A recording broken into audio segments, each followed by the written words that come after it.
So welcome to this talk. My name is Stefan. I'm the CEO and owner of Iron Direct Primary Care, PA. I've been practicing for 7 years. And today I'm presenting my lecture on chronic disease prevention and management. This is a literature review. There's also going to be case studies, and then we're going to be discussing our own research that we're intending to publish next month. I have no conflicts of interest.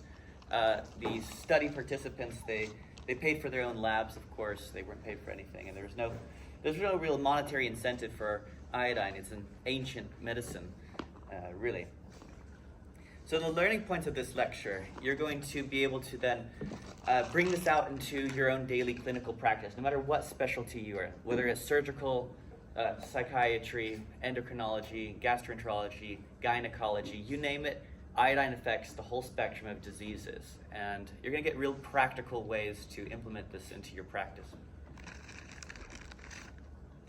One must read is Brownstein, Dr. Brownstein on iodine, one of the first books I read on iodine that brought me into using this in practice. The estimates by the WHO are that iodine deficiency is quite prevalent. Perhaps over 2 billion people have iodine deficiency across the planet. If you remember your PA training, we were taught maybe we wouldn't see this in clinical practice because we live in a first world country. This is thought typically to be a third world problem, not something that we would deal with in practice. But we're going to show that it is here among us. You see it every day.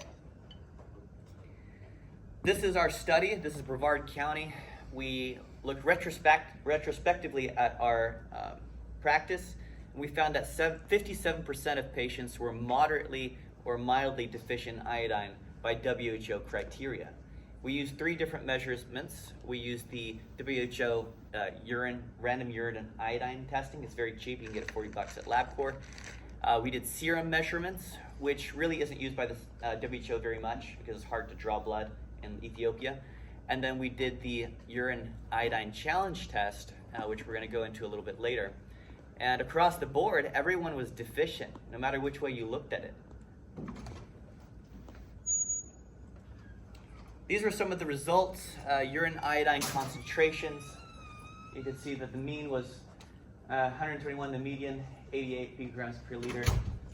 Anything less than 100 is considered deficient by WHO criteria, and they've used this as a measurement for developing countries to identify risks for short stature, developmental problems, you name it. This is what the iodine challenge looks like. So the test is very practical. You wake up, you give the first morning void, that's the random urine iodine assessment, that's the WHO assessment. Then you give the patient 50 milligrams of iodine. Usually that's in a tablet. And over the next 24 hours, the patient collects all their urine, they put it into a tube, and they send it to the lab. And that determines the excretion value of iodine.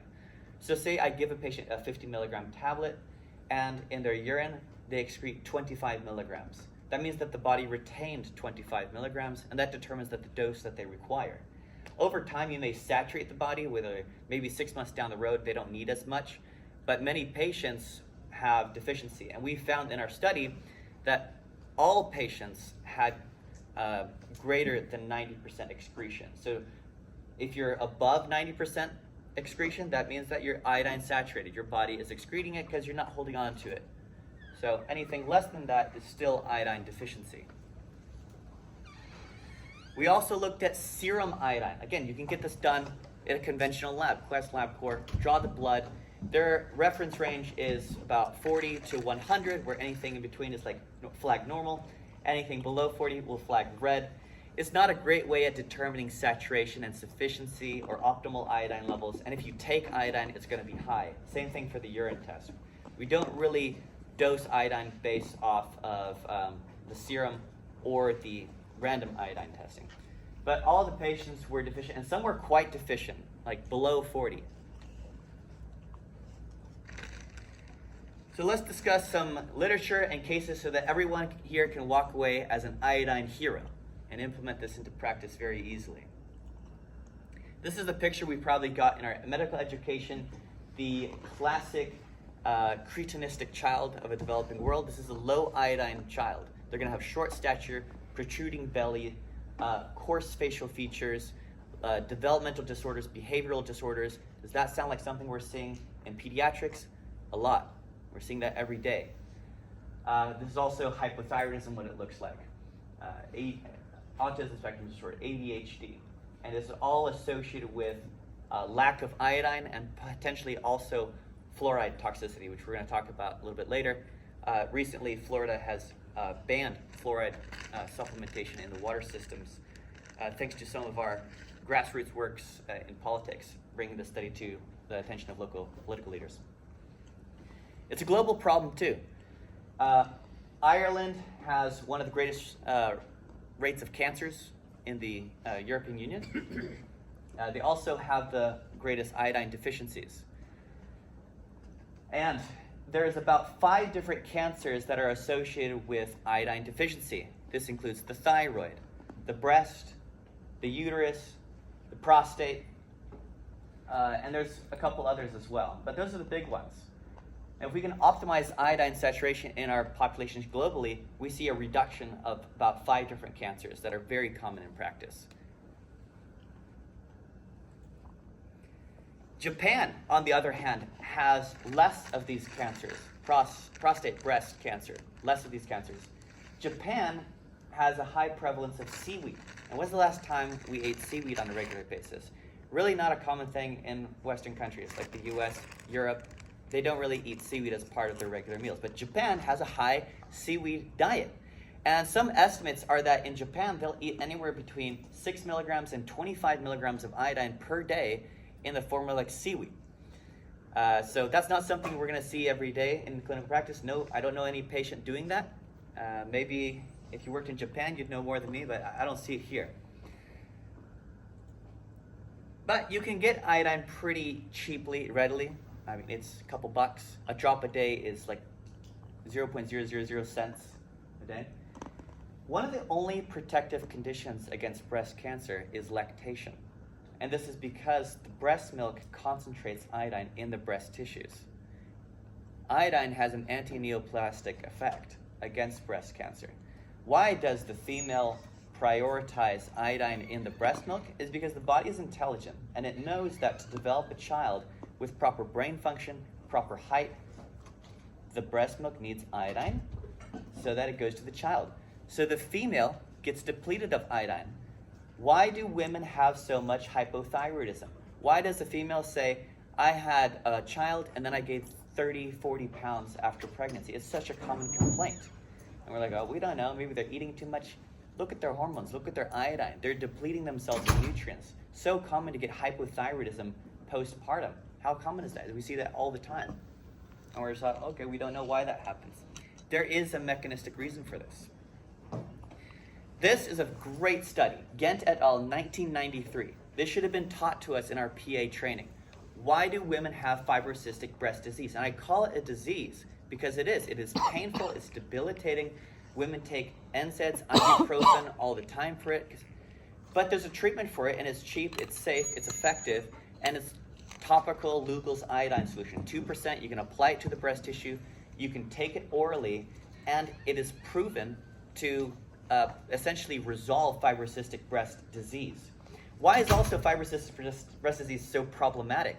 If you send a patient with fibrocystic breast disease to get a mammogram, the radiologist is not going to know what they're looking at. It's fibrocystic. The image does not reveal the tumors. This is why it's missed. This is a resultant misdiagnosis of cancer. This is terrible, right? But if you preload the patient with iodine, you optimize their iodine sufficiency, you're going to get a lot better use out of your mammograms. You're going to save the radiologists a lot of headaches, make their job a little bit easier so they can actually see what they're looking like on these black and white images. So Ghent et al. 1993, we should all be using iodine as a first-line treatment for fibrocystic breast disease. Here's Legolas with his quiver of iodine. Remember that. Iodine has anti-neoplastic effects for breast cancer. So all women need to be optimizing their iodine to prevent breast cancer. You can apply it to the breast tissue for any cysts, fibrocystic breast disease, as we said earlier, taking it orally as well. I also put patients on high doses of iodine for complementary treatments for cancer as well. Iodine supplementation, it interferes with the implantation and metastatic potential of xenografts in these studies. We did it in mice. So iodine has in vitro and animal effects, anti-neoplastic effects.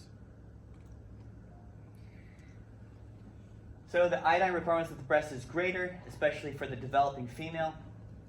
Replacement of iodine prevents mammary dysplasias, or once established, the dysplasia is improved with the chronic therapy of iodine. Very important to remember. This one I got from Dr. Kathleen Ruddy. She's a breast surgeon, and she famously told me that mammograms never prevented one cancer, right? And why does she say that? Well, mammogram is a screening method. It's not a prevention method. Prevention happens with lifestyle. Iodine is a lifestyle intervention. So, and then she also came up with a book identifying that the virus, the mouse mammary tumor virus, is found in over 40% of breast tumors. Iodine, as we're about to show, and as you all should know from your surgical training, it has antiviral and antimicrobial effects. Every time you make an incision on a patient, what do? You paint the skin with an iodine solution because it's antimicrobial. So of course it's an antimicrobial.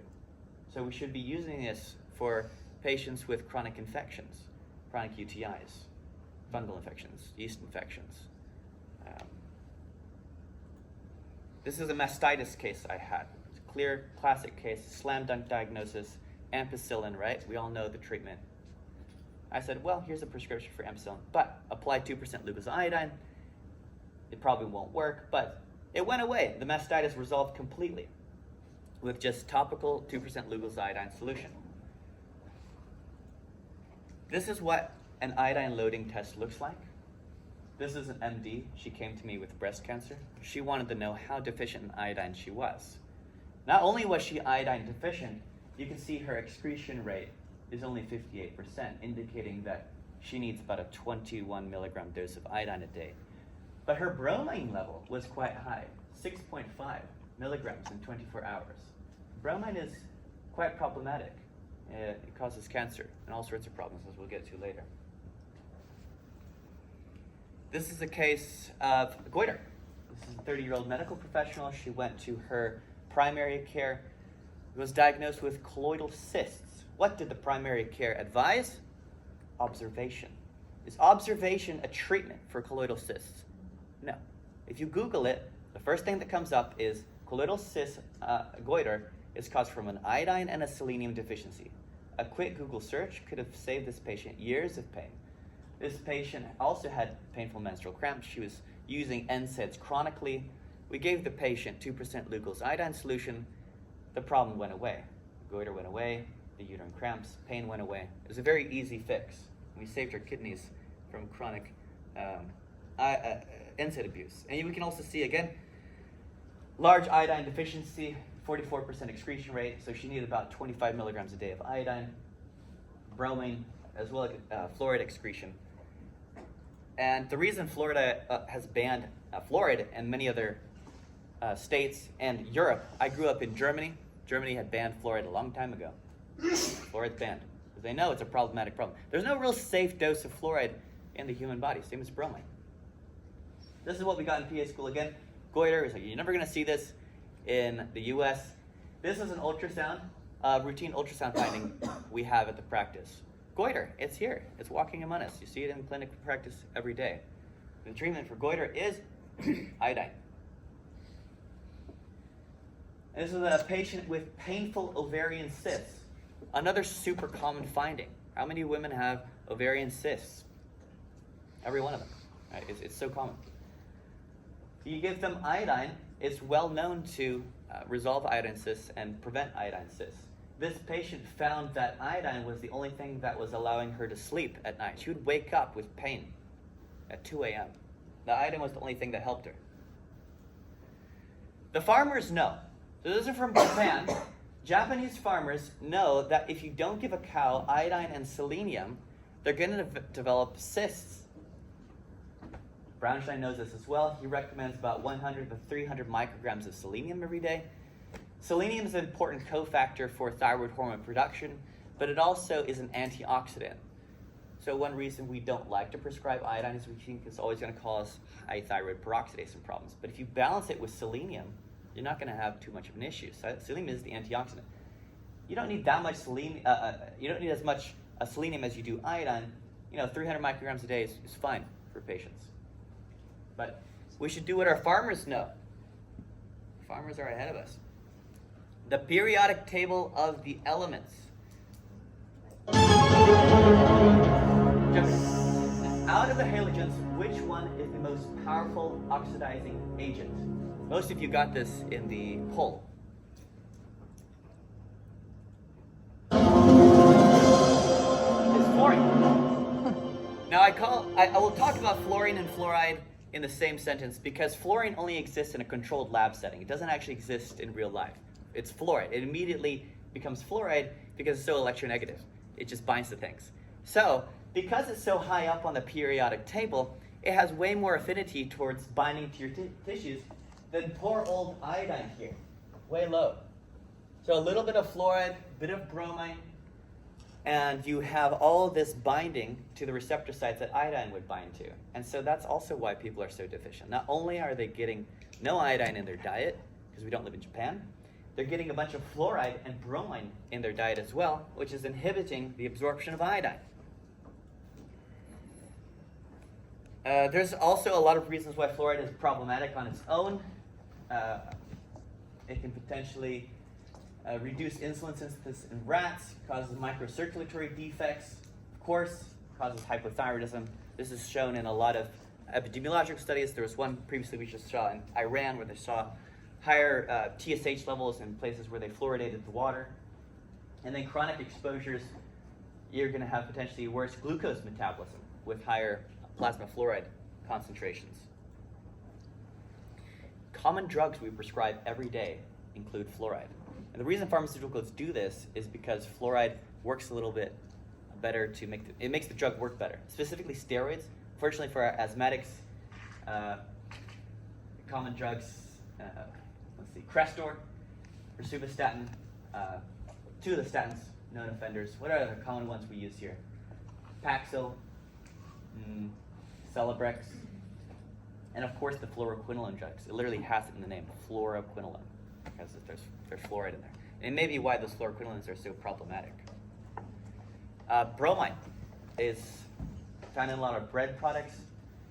They did get rid of it recently in the US, but in India and some other countries, it's added to the bread products. Usually, it used to be that iodine was supplemented in the bread products, but for some reason, they've replaced it with bromide, which is a terrible replacement. Yes, that's right. So the FDA just banned bromide in vegetable oils and as a supplement in foods, as a food fortification, which very recently. They must have been listening to this lecture that I've been giving for the past couple of years. This is my dad. So I get patients that will say, well, I want to get selenium naturally. I'm going to eat Brazil nuts, right? We all know Brazil nuts have high selenium. But why is that? Well, Brazil nuts are interesting in that they're essentially a sponge of whatever the farmer is spraying on the plants. So you have to know your farmer. Is your farmer spraying bromide on the plants because it's a pesticide? Or are they supplementing the plant with selenium? Because the Brazil nut is only going to absorb what you put on the soil. So unfortunately for my dad, he had a super high toxic load of bromine. It was 7.4 picograms in milligram as a pre-sample, and then 8.9, which is the highest score I ever saw. And so when we put him on the iodine, he actually get a little bit of a detoxing effect. He actually felt it in his kidneys. Not a lot of patients will feel a problem with iodine. This is bromism. We may have learned about this in school. It causes ataxia, confusion, fatigue. You get some weird skin lesions. Unfortunately, it's in your epitropium bromide. It's your duonebs. So again, let's talk more about the safety issues with iodine. So I wasn't a believer in iodine at first. I was a little bit skeptical. So I experimented on myself. Of course, as I do with everything in my practice. I first tried it myself. this is my result. So I had high TSH chronically. So I had hypothyroidism. You can see my free T3, which this is the panel you should get for all your thyroid patients. Never dose anything off of a TSH. It's kind of useless. TSH is like trying to look into a room through a keyhole. It only gives you a small picture here. You can see my TSH really didn't change very much, but through iodine supplementation, 3 milligrams a day, my T3 went from T2.4 to 2.9. My thyroid peroxidase, my thyroid globulin antibody really didn't increase that much. This is my results. I had high bromine, I had high fluoride, and I had, wasn't bad iodine, so probably one of the better ones I had seen. And let's see. This is my water that I've been drinking for many years, Culligan's. So Culligan's, their sales pitches to come to your house, they test your tap water. I was like, no, I want you to test my Culligan's plastic water. It was super high in PFAS. These are forever chemicals. They're basically mega fluorides. They never go away. We don't have a way of detoxing these PFAS. And every time I test patients, they're positive for PFAS. I tested my water, it's positive for PFAS. I tested my blood for antibodies to PFAS, I'm positive for antibodies for PFAS. All the patients have it. It's everywhere. It's in the little Starbucks that you're drinking there. It's in your plastic water containers. If you get plastic water, it's in there. So it's a real problem. And then I went up to 12.5 milligrams of iodine several months. I also started taking NP thyroid because I was tired of getting low thyroid scores. You can see I may have overshot the mark a little bit. I didn't really have any negative side effects. And this may even be considered optimal levels. Free T3 around 5. Right? That's a good level in functional medicine. That's what we aim for oftentimes. If you look at children's thyroid hormones, they're oftentimes 5, 4.5 and above. Adults, it typically goes down. You typically will never see an adult at a free T3 of 4.9 unless they're supplementing with something like NP thyroid, which is T3 and T4. Right, it gives you both. And then iodine, I'm still taking it. You can see my no problems anti-TPO. This is interesting.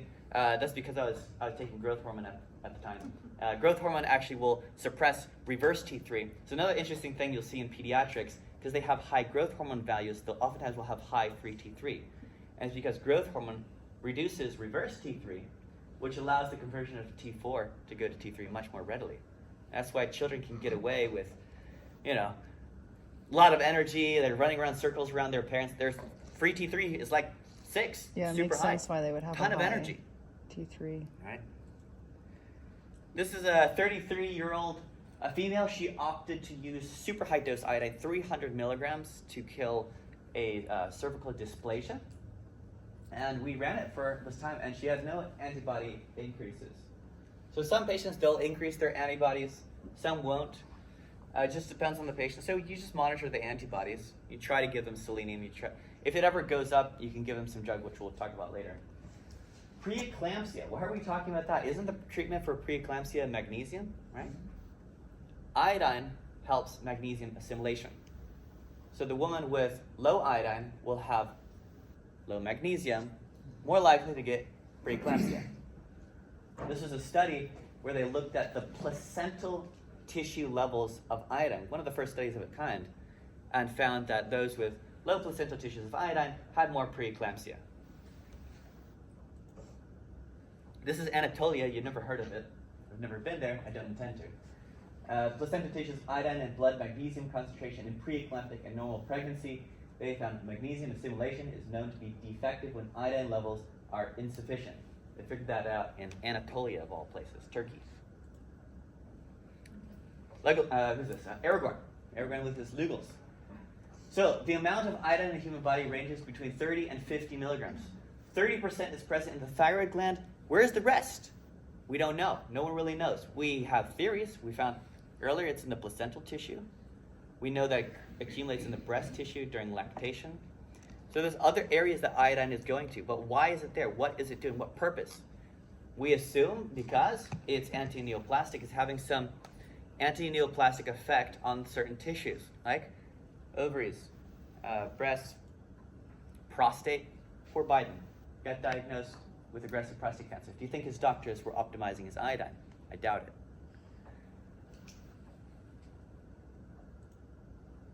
There's a lot of published literature showing that iodine status in animal models, and thyroid. So if you have low thyroid, hypothyroidism, more cancer of the prostate, of everything.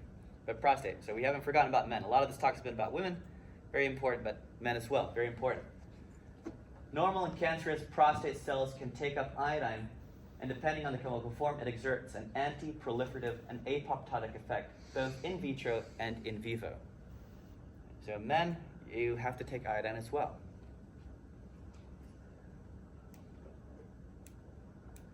Again, more on the mammary and prostate glands, iodine.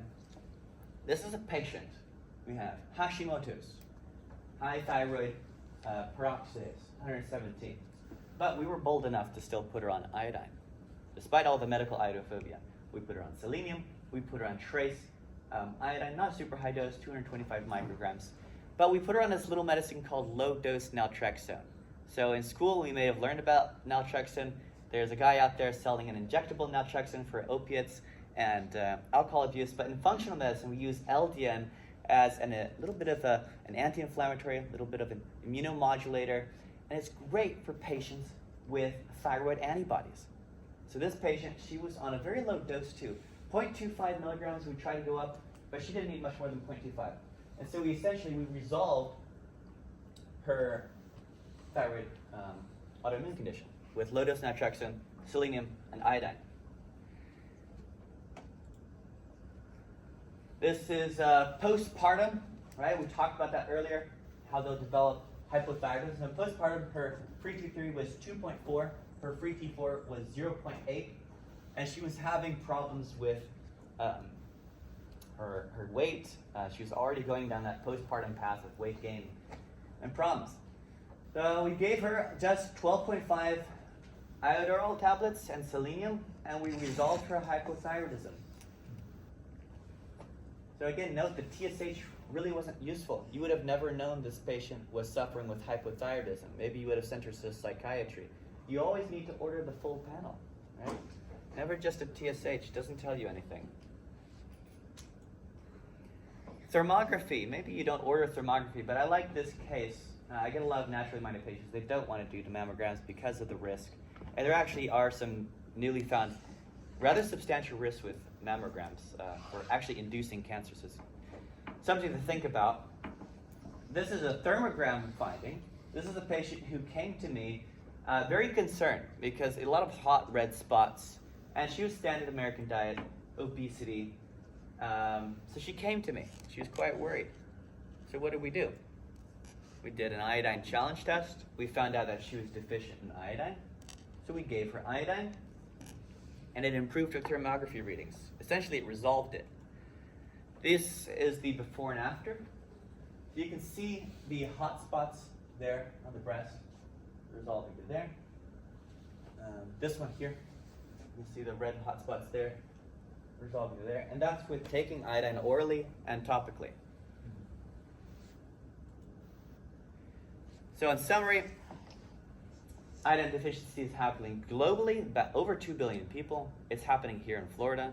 Our own study proved this. 56% of our population is iodine deficient. And you can become an iodine hero today. It's very easy. It's cheap. It's essentially less than a cent a day, depending on the dose. Topical, oral, doesn't matter, any which way. Start putting it in your water today. Try to avoid the fluorides the best you can, the plastics, the PFAS. They're everywhere. It's almost impossible to avoid at this point. Try to avoid bromine. Be aware of what you're prescribing, because a lot of the drugs have additives of bromine and fluoride in it.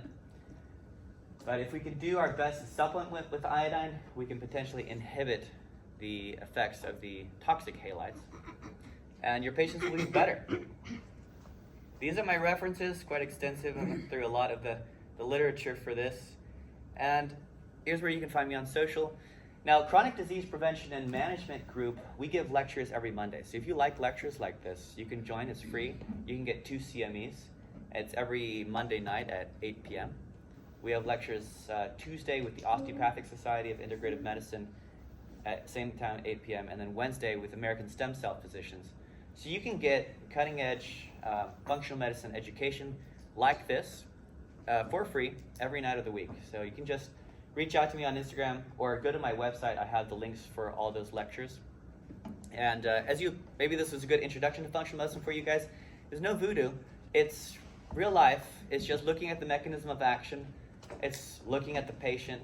It's, number needed to treat of one. Everyone's different. Everyone's an individual. But we just go back to the mechanism of action. We repurpose drugs for old conditions. We look at the literature. And that's the point of these lecture groups, these academic groups that I'm involved in every week. It's nothing crazy. It's very practical. So everyone can do it. And I'll take any questions now. Yes? So this is personal. So my TSH has always been relatively normal, but I've got a sister who had Hashimoto's, and she's continuing to take thyroid. And I just went in a year ago, and I had an endo say to me, "Can I touch your neck?" And he found a one inch nodule. So did the whole thing. Supposedly it's fine. But I'm starting to say, okay, is my TSH it's gone up now 2 years in a row.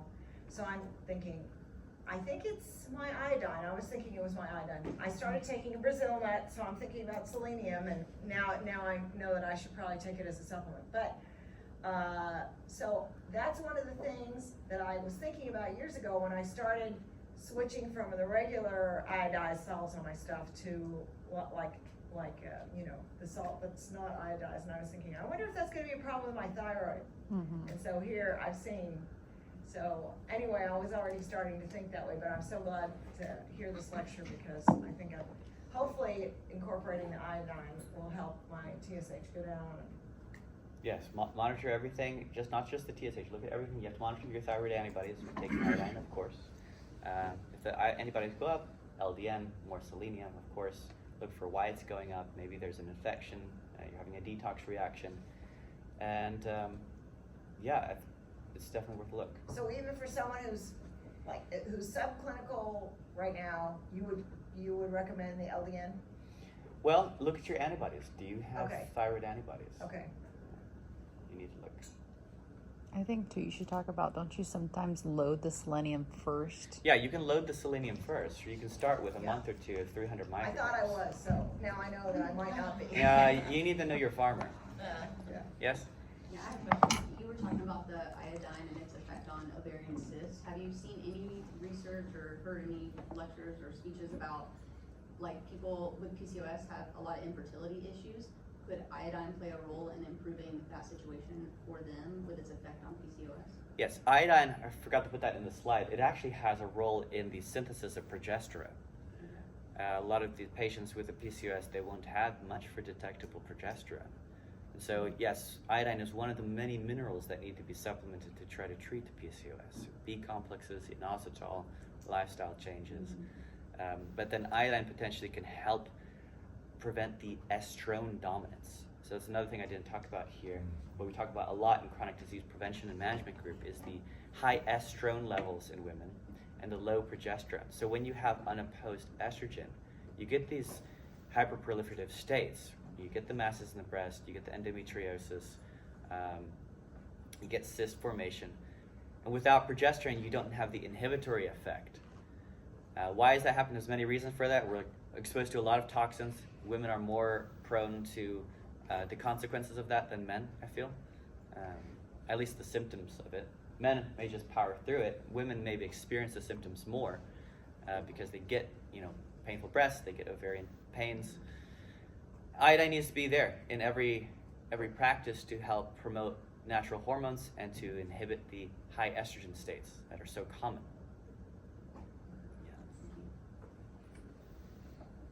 Yes.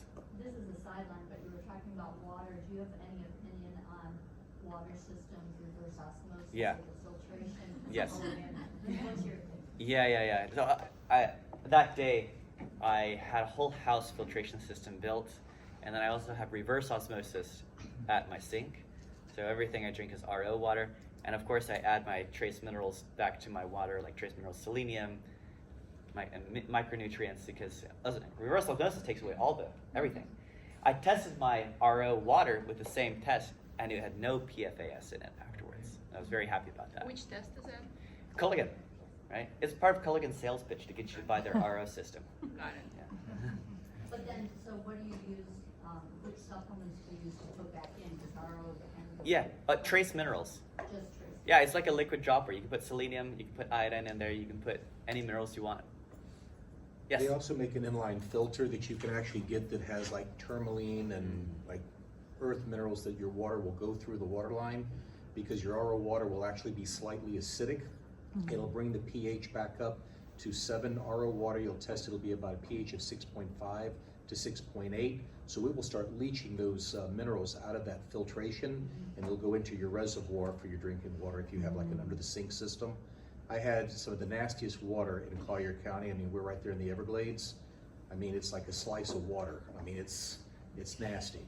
But I use regular tap water, put it through an RO system in my office. I had patients literally coming in, filling up gallon jugs, saying, "You've got the best tasting water in Collier County." Yeah. And I had an inline filtration system. It was just good old fashioned Golden Gate tap water. Yep. Wow. And the minerals actually improve the flavor of the water, and it keeps the water nice and clean, but you can now get the pH back at 7, and then remineralize your water without having to take, well, how many drops do I need to put in, or it changes the taste of the water or anything else.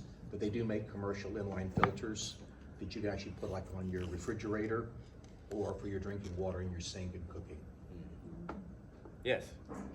So I actually have a friend of mine that she sells this water system. I don't know if you're familiar with it. It's called, I believe it's the Kangen water system. Yeah. And she also has it like for her showers, Yeah. as well as everything, and the sinks. And she like has noticed like a significant difference in her health by using that system. So I don't know if there's like a specific system that you guys know about or would recommend. It's a whole house water filtration system. That way it stops it from coming into your house, so that, because your skin is a huge absorber of anything you put on the skin, think of it going into your blood.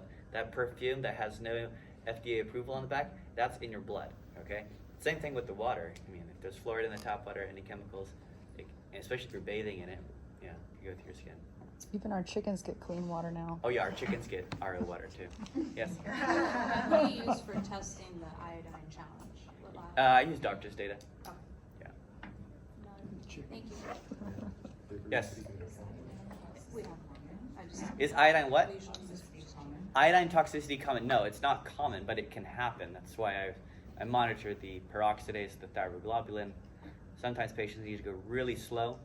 If you give them iodine, they can have a Herxheimer reaction. I've seen it a couple times, because iodine is antimicrobial. So if you give them a high dose, they may Herx from it. They may have a die-off of fungus if they have candida. It's been a great treatment actually for toenail fungus. I was able to treat a couple patients with 50 milligrams of iodorol for about 6 months. And these were patients who had been to podiatry, they had removed toenails, they had done the topicals, the fungus came back. The oral iodine at a high dose was the only thing that treated a fungus. It's a great antifungal too. What did you say the dose of that was? 50 milligrams, about 6 months. Yes. Is there a toxic dose? I mean, I had a patient on 300 milligrams. That's what I've never seen anybody on that before. She was perfectly fine. I was kind of scared that she was doing that. I didn't recommend it. I don't think we've just had monitored it. anybody that's had. Never had real problem. I had a patient detox from it once, and we had to go way back on it, and she couldn't handle very much. She had Lyme. Every time we gave it to her, she had a detox reaction. There's some super sensitive patients don't detox from anything you give them, and iodine can be one of them. Yeah. Is there an antidote for it? An antidote. I actually had a case. A child got into the Lugol's bottle the other day, and like she's just taking shots of it. I said. No, I don't. It tastes terrible. I don't know why the child did that. The child's fine. I had the patient. They had the mom had some zeolite and charcoal. I had the patient take that. Kid's fine. Yes. You had the Autism Speaks ribbon. Yeah. What do you have, or what is the literature showing with iodine deficiency and autism? Well, we have a lot of data from the developing countries where if they're low iodine, they will have developmental disorders. And that's usually low IQ, short stature, speech disorders, developmental disorders. So a lot of that comes out of the developing countries. So we can extrapolate that to here because we're seeing so much of this problem here. And we think we're better than Africa.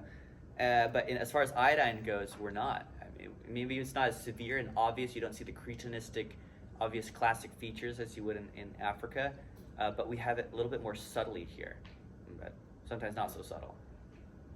So I think for children and pediatrics, it's very important. So much short stature now. How many patients are complaining, oh, my child's short, can you get them to the endocrinologist for the insulin challenge test? I want to get them on growth hormone. I get that fairly often. But iodine is known to be critical for height. They don't grow without it.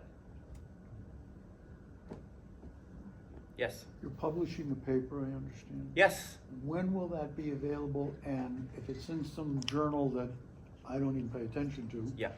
will you make it available? Yeah, I'll make sure we circulate that. But yeah, next month I'm hoping to get it published. Can you tell us what journal? I'm not sure. I think I'm trying a couple different ones, but it's through IPAC EDU. It's a journal that's trying to do more grassroots publishing rather than big pharma sponsored, because this study is entirely sponsored by the patients. Yeah. Self-funded and sponsored by the patients. Yeah. Like you said, if it's not going to generate money in R&D and no Right. ROI, there will Nothing. be no FDA. Nothing. Right, exactly. Yeah. So I mean, it's what, like $4 on Dirt Amazon? cheap. I mean, Dirt cheap. Or free. I mean, you eat certain foods, you get some. you know, back in my days when I was in the Boy Scouts, we used to have iodine tablets. That's what you would use if you had to drink stream water. You would put an iodine tablet, wait about 10 minutes, and your water was safe to drink. Wow. We used to put, my grandparents used to put iodine in the livestock water because the iodine would keep the fungus and the algae and everything else from growing, so you'd have to clean out your stock tanks. So your chickens drank I have chickens.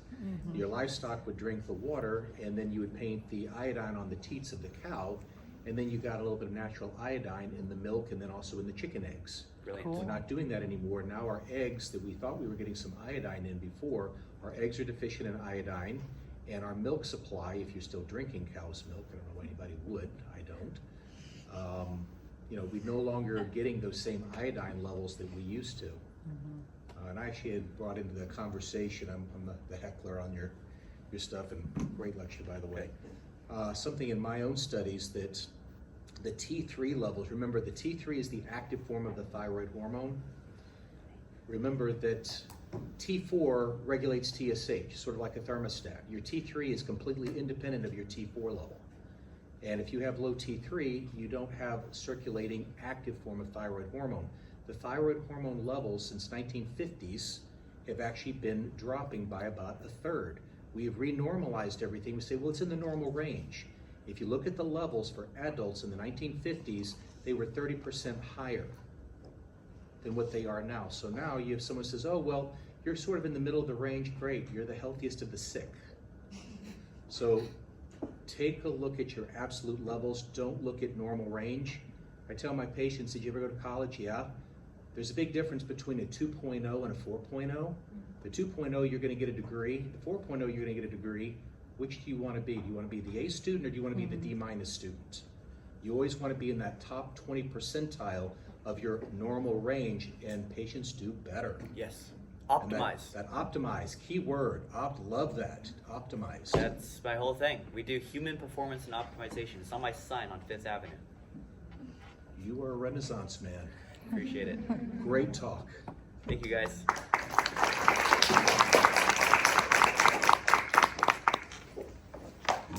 Good job. Good.